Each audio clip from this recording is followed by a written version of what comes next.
Ujumbe huu ndio unaotufanya sisi kuwa watu wa tofauti na madhehebu na makanisa mengine duniani. Ujumbe huu ndio unaotutambulisha.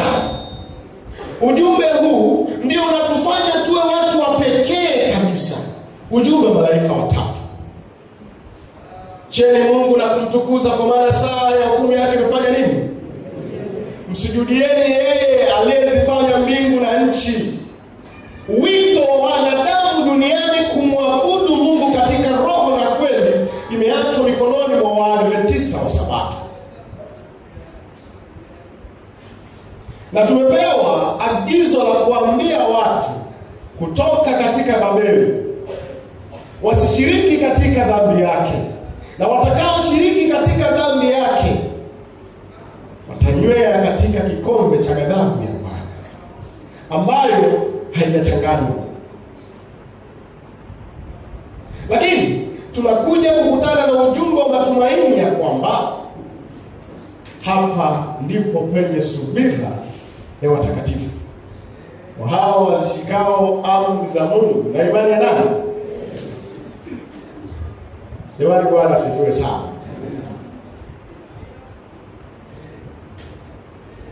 Unajua, Waadventista wa Sabato ni watu wa unabii. Lakini pamoja na kwamba tumekuwa watu wa unabii, hatupendi unabii. Utafiti wangu mfupi kabisa ambao nimeufanya kwa baadhi ya makanisa ambayo nimepata muda kusali huko. Hivi mwawe kujiuliza ni kwa nini washiriki wengi hatujui unabii?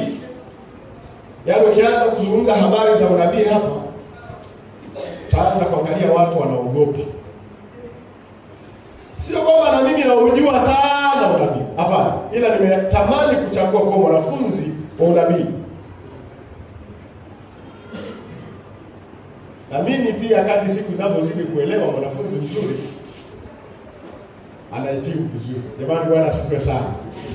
Jambo la kwanza, unabii ni mgumu kueleweka na kuelezea. Hivi umeelewa vizuri?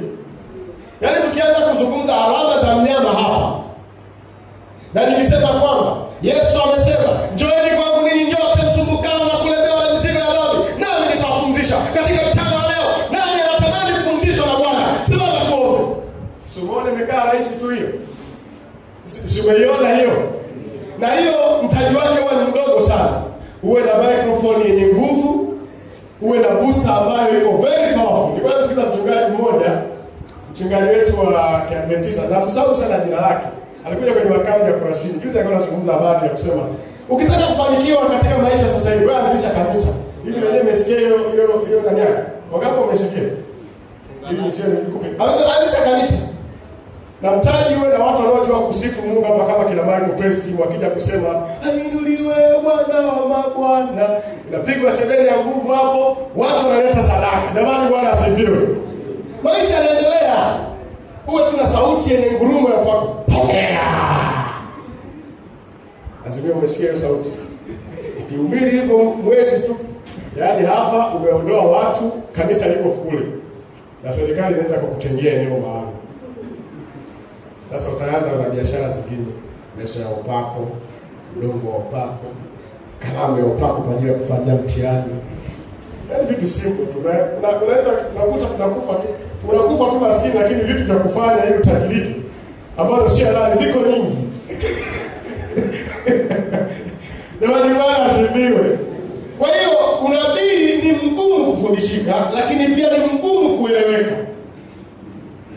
Lakini haina maana kwamba ni mgumu. Ni wewe au mimi ndio nimeamua kufanya unabii kwa nini? Kwa mgumu. Lakini pia ukieleweka, unabii una hali ya kutisha. Kisha nikaona joka. Yaani kitendo cha kusema joka tayari. Yaani mtu mwingine tayari ameshafanya nini? Umetishika. Joka akamkasirikia mwanamke ambaye kanisa la Bwana. Yaani ukishasikia tu joka, yaani ukishasikia tu joka. Joka. Jamani, wangapi wanaogopa nyoka? Sisemi uongo, leo Sabato. Wangapi wanaogopa nyoka? Yaani hapa pite tu hapo. Hata hata mzee Mkoya hajanyosha, lakini akipita tu hapa wote tutacheza rege. Kapita wapi? Wote tutarukaruka hapa. Kwa hiyo unabii unatisha. Sasa mshiriki anachagua kuupiga chini. Kwa nini kujifunza mambo magumu na ya kutisha, wakati injili rahisi, smooth gospel ipo?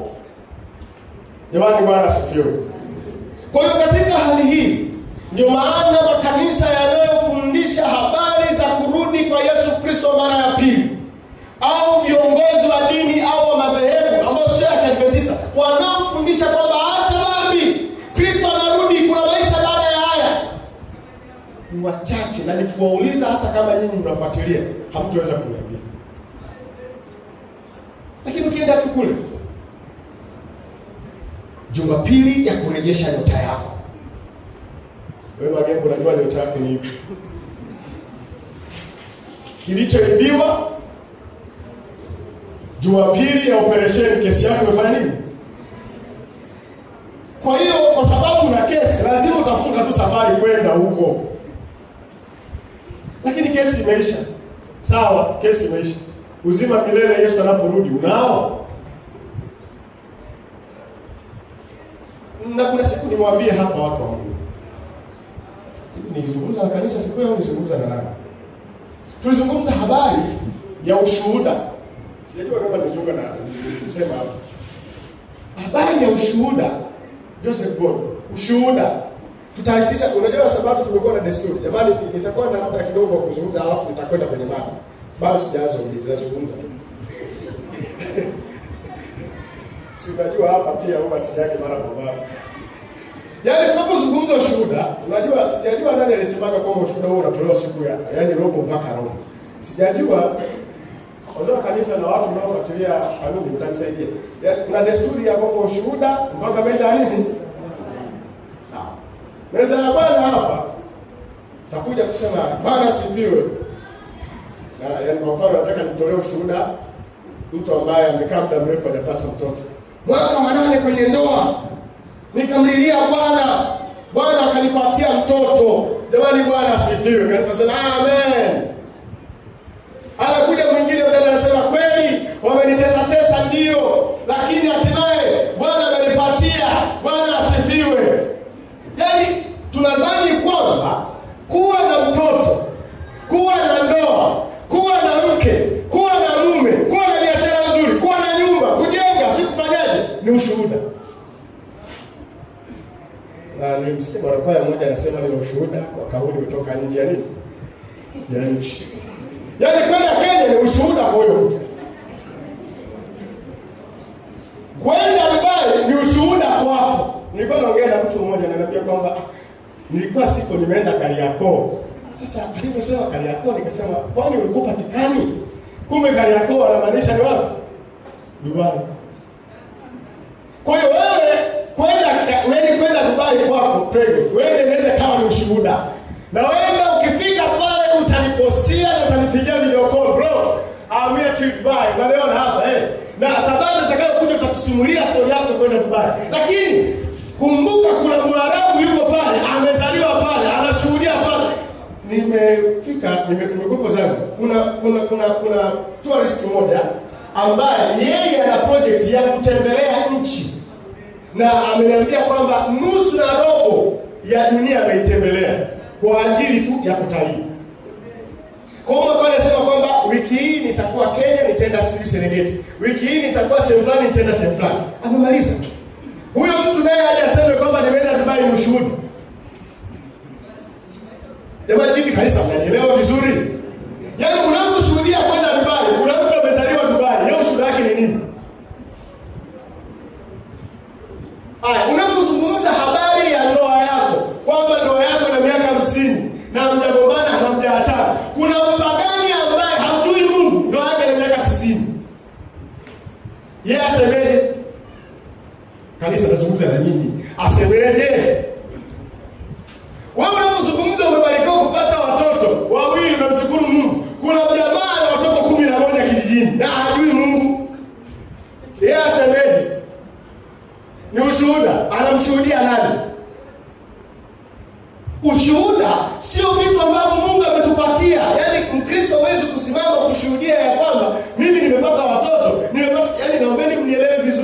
sikilizeni vizuri kabisa. Usiponielewa hapa, utasema mzee wa kanisa leo umetulisha matango pori.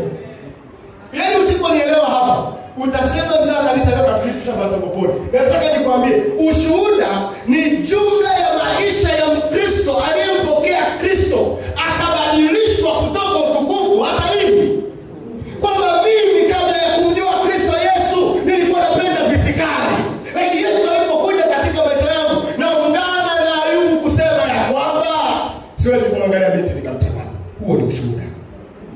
Tuambie Kristo amebadilishaje maisha yako? Je, umejiandaje kukutana na huyu aliyebadilisha maisha yako? Huo ndio ushuhuda. Jamani, Bwana asifiwe. Mnielewe vizuri, na msiponielewa hapo lazima utaangukia tu pua. Yaani kupona sio ushuhuda. Kufufuka sio ushuhuda. Anazungumza hapo mwenye imani na imani ya nani? Na nini? Ushuhuda ndio ushuhuda wa Mungu. Uje uambie kwamba umepata mume. Ndio kwenye Ufunuo na amezungumza Yesu. Kwamba kwenye imani ya Yesu na ushuhuda wa nani? Ushuhuda wao ndio unakuja kuambia mimi na imani na Yesu na ushuhuda wangu nimejenga mikwambe. Is it coming in your head? Na umeni unielewe vizuri. Ndio maana nikatengeneza nikasema sio ushuhuda.